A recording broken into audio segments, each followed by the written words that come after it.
Modern Love, the podcast, is supported by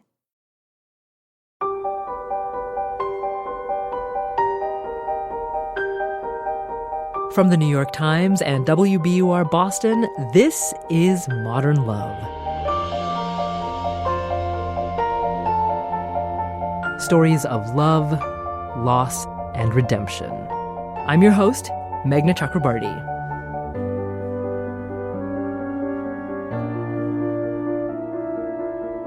It's wedding season, so we thought we'd revisit two of our favorite essays about tying the knot. First up, Ada Calhoun. In her Modern Love essay, The Wedding Toast I'll Never Give, she lifts her glass to the true challenges of marriage. Kathryn Hahn of the Amazon series Transparent and I Love Dick reads us Ada's essay.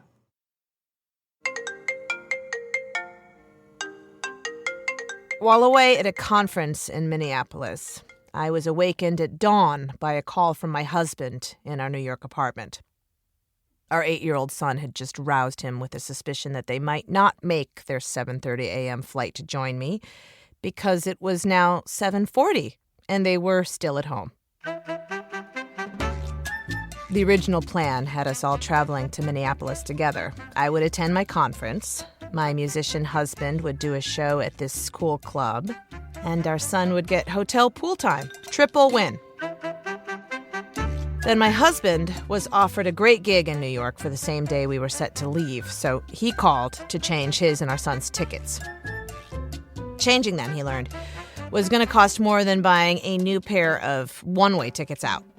So he did that instead, planning to use their original return tickets, not realizing that if you don't use the first leg, they cancel the second. That meant buying new return tickets at a cost somewhere between, and what have you done? Now, after all that, my family had missed the first leg of the new itinerary. On hold with the airline yet again, my husband was texting me sexy emojis. Focus, I replied, with an emoji of an airplane. He sent me an emoji of a flan. He and I married young for our urban friend group. In our late 20s, and now in our late 30s, we find ourselves attending the weddings of peers. My husband of 11 years and I sit at these weddings, listening to our excited friends describe all the ways in which they will excel at being married. I will always be your best friend, they say, reading from wrinkled pieces of paper held in shaking hands. I will never let you down. I clap along with everyone else. I love weddings. Still, there is so much I want to say. I want to say that one day you and your husband will fight about missed flights, and you'll find yourself wistful for the days when you had to pay for only your own mistakes. I want to say that at various points in your marriage, may it last forever, you will look at this person and feel only rage. You will gaze at this man you once adored and think, it sure would be nice to have this whole place to myself. In Zen Buddhism, meditation helps practitioners detach from the cycle of desire and suffering. In my brief stint as a religious studies major, I preferred Pure Land Buddhism, an alternate path to enlightenment for people who, as one professor told us, may find it difficult to abandon worldly pain and passion because those things can also yield such beauty and comfort. He summed it up as, life is suffering, and yet. I think about that all the time. And yet. Such hedging to me is good religion, and also the key to a successful marriage. In the course of being together forever, you come across so many and yets, only some of them involving domestic air travel. I love this person, and yet she is such a mess. And yet, when I'm sick, he's not very nurturing. And yet, we don't want the same number of children. And yet, I sometimes wonder what it would be like to be single again. The longer you're with someone, the more big and little and yets rack up. You love this person, Of course you plan to be with him or her forever. And yet, forever can begin to seem like a long time. Breaking up and starting fresh, which everyone around you seems to be doing, can begin to look like a wonderful and altogether logical proposition. And yet works the other way too. Even during the darkest moments of my own marriage, I have had these nagging exceptions. And yet, we still make each other laugh.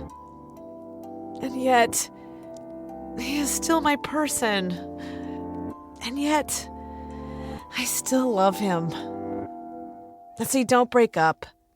And you outlast some more of your friends' marriages. The way to stay married, my mother says, is not to get divorced. Later that morning, while waiting to hear from my husband about the flights, I decided to kill time looking at houses on Trulia's Near Me. When I used to travel alone as a teenager, I would stare at houses wherever I was and imagine what it would be like to live there. Now I can still do that, but I can also call up Trulia on my phone and see how much they cost. Comparing houses in Minneapolis, I found I actually preferred the cheaper, more ramshackle, family-friendly ones. Like a 2-bedroom that had classic old-world charm, hardwood floors, a built-in buffet. So much better, really, than the pricier 1-bedroom I would live in as a single person on the other side of Powderhorn Park. Its new ceiling fans, 3-seater closets, and a breakfast nook. What would I even do with 3-seater closets? Meanwhile, still no word from my husband about the flights.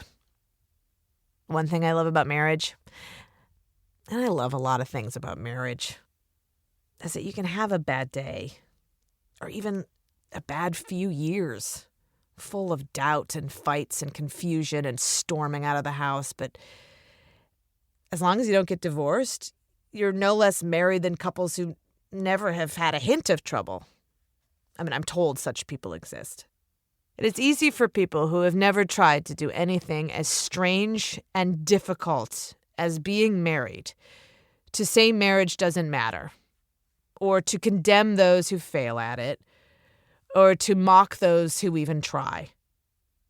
But there's so much beauty in the trying, and the failing, and in the trying again. At weddings, I do not contradict my beaming newlywed friends when they talk about how they will gracefully succeed where nearly everyone in human history has floundered. I only wish I could tell them that they will suffer occasionally in this marriage. And not only sitcom-grade squabbles, but possibly even dark night of the soul despair. But I would go on to say, had I not by that point been thrown out of the banquet hall, epic failure is part of being human, and it is definitely part of being married. It's part of what being alive means, occasionally screwing up in expensive ways. That's part of what marriage means. Sometimes hating this other person, but staying together because you promised you would. And then days or weeks later, waking up and loving him again. Loving him still. Finally, nearly 2 hours after my husband's original flight left, I texted him to ask if he was still on hold. "We just got in a cab," he replied. "Flying Air Wisconsin, baby." "Did you have to pay for the tickets again?" I texted. The phone was silent. In that quiet moment, sitting in my hotel room, I found myself daydreaming about the 1-bedroom apartment looking out onto Powderhorn Park. After waking up alone, I'd brew some coffee, switch on one of my many ceiling fans, grab a robe from my largest cedar closet, and head for my breakfast nook. "Nope," he wrote back. And suddenly, I was back in the bigger place on the cheaper side of the park. My family was coming to join me, and I was glad.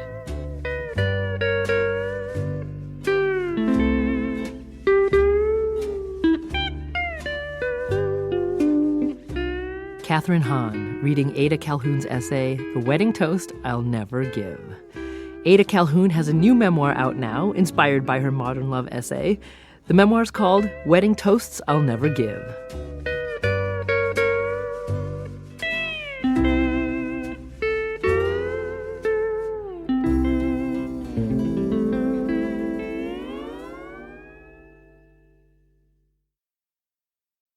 Now to our second essay. We've probably all known or heard about a bride who went overboard, who lost perspective and became impossible in the run-up to her wedding. Reality television is full of bridezillas, but at Craig Bridger's wedding, the tables were turned. John Cho plays Hikaru Sulu in the most recent Star Trek reboot and stars in the new film Columbus. He reads Craig's essay, Men Don't Care About Weddings? Groomzilla is hurt. I'm not the type of guy who would want to plan a wedding. I would rather play Xbox than watch Say Yes to the Dress.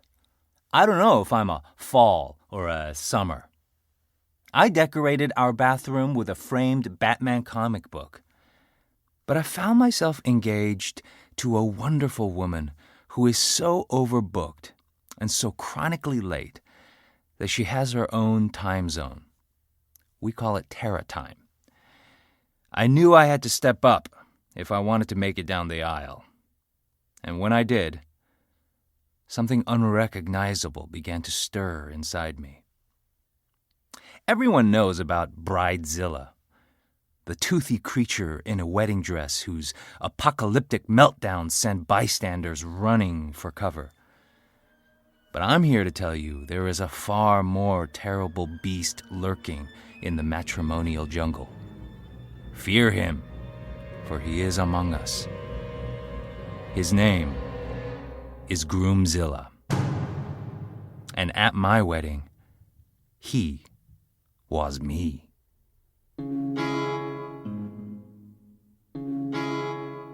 It all started with a tie dilemma. I can see that now.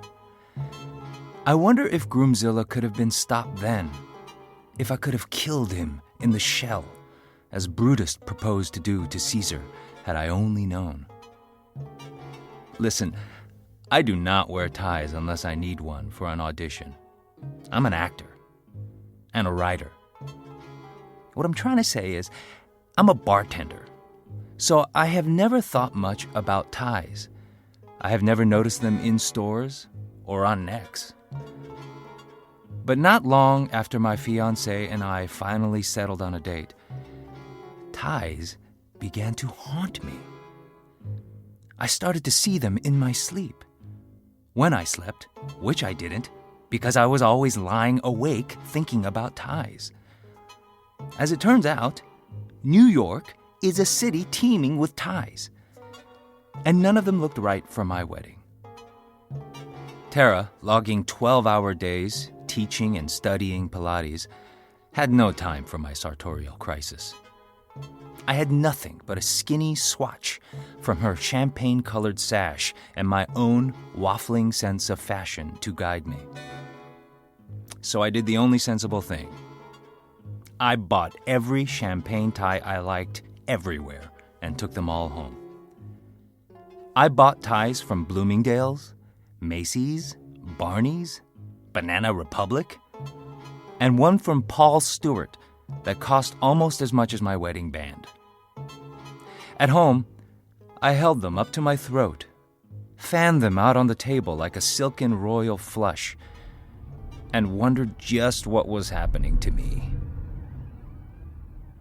But my obsession went beyond ties.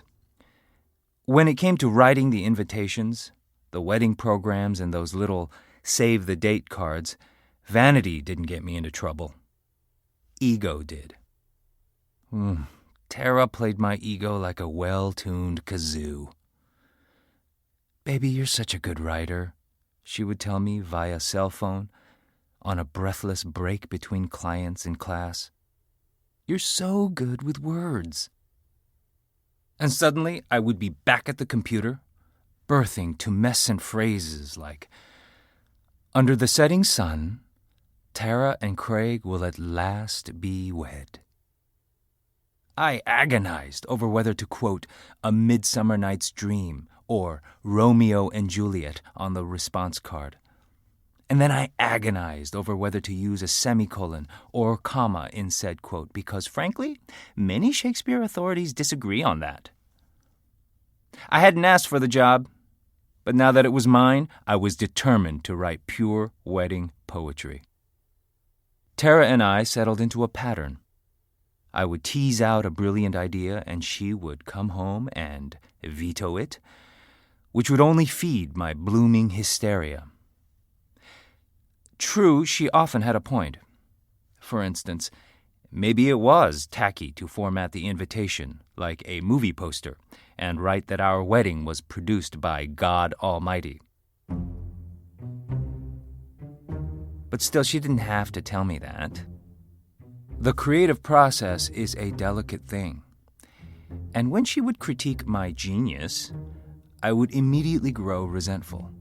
Why was I stuck writing the ooey gooey stuff? I'm a dude. It insulted my dignity, like training a cat to wear a mouse on its head. And I never received credit for my labors anyway. After I created an email account for our wedding and sent out a custom-made, and I might add fabulous, save-the-date e-card, I was flooded with replies praising Tara, who was in England with her mother, for the delightful message. Right up to the wedding, some guests continued to respond to my email messages by writing to Tara, even though I signed them all Craig. People just couldn't fathom that the groom, not the bride, might be leading our frantic march to I do. When we were first engaged, I was advised by friends to nod and stay out of Tara's way.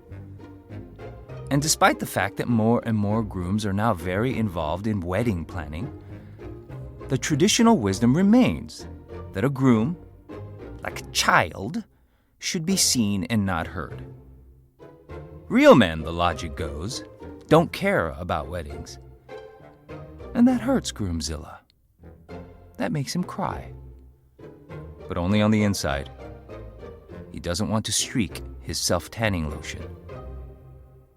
Months after the ceremony, in my desperate search for answers, I called Dr. Kathleen Gerson, a sociology professor at New York University, and asked her why some of the wedding chores made me feel emasculated. I don't like that term, she told me. Emasculate implies that there's only one way to be a man. Oh. I didn't tell her that being swiftly corrected when trying to use big words like emasculated also makes me feel emasculated. I felt better, though, when I asked her if she thought I was a wimp. You are absolutely not a wimp, she said. You're the opposite of a wimp. You're a pioneer. Woo-hoo-hoo! That's more like it. A pioneer. A frontiersman in an unmapped gender wilderness.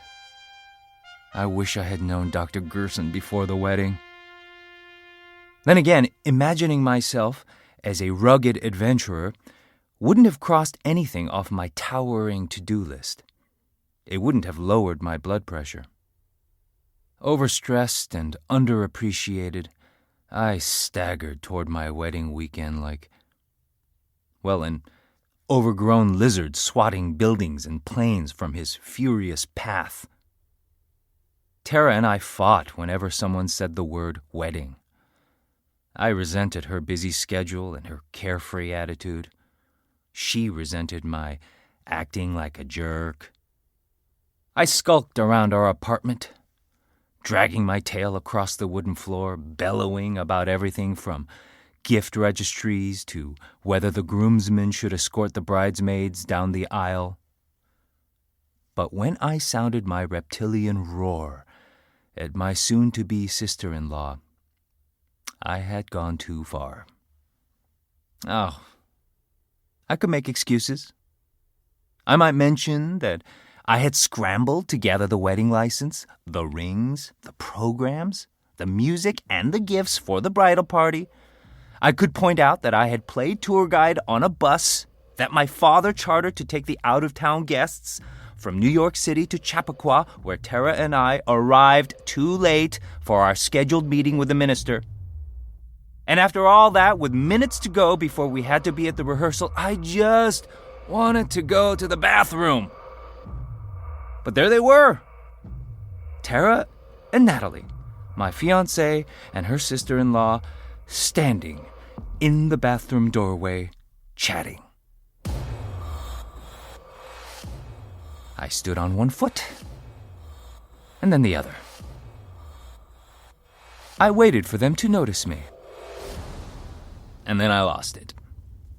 "How about you get out of the way and shut the door so I can have a little privacy?" I shouted.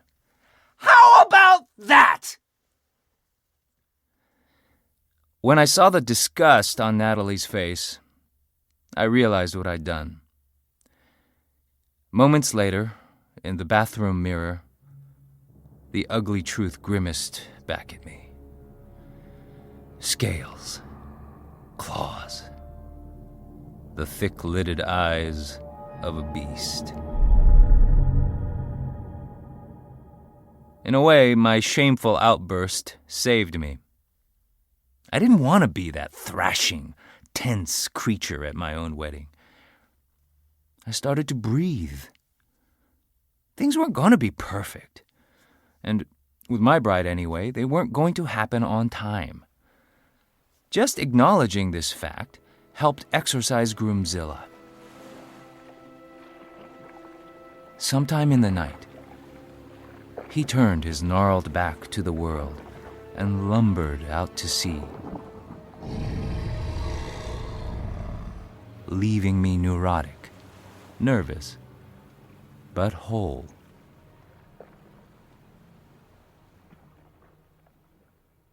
And on the big day, even though I had to wait an hour for Tara, standing in the sun in my sharp black suit, while the photographer took some pre-ceremony pictures, I felt fantastic. Someone handed me a glass of wine. I looked at my mom and dad, the arriving guests, the people I love. And when my bride appeared in the doorway, everything else, the stress, the tantrums, the petty details, the shocking price tag, melted away. I was getting married. It has been 3 months now, and Groomzilla is just an embarrassing memory. A lot of people told me our wedding was the best they had ever been to. Is that just something you're supposed to say, like telling your Aunt Clara, "That was the best liver I've ever tasted"? I don't know. It certainly was the best day of my life. But sometimes, late at night, I'm still plagued with doubt. Maybe I should have gone with the Paul Stewart tie.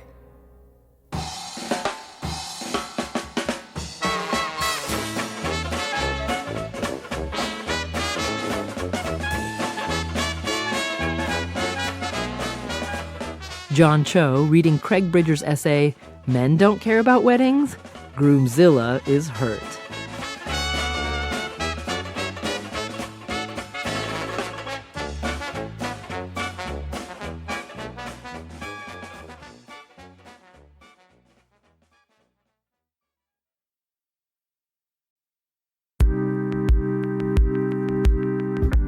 Coming up next week, Jane Atkinson from Netflix's House of Cards on one mother's difficult choice. After I hung up, there was a dead silence. My husband reaching for my hand. I told myself I had made a horrible mistake.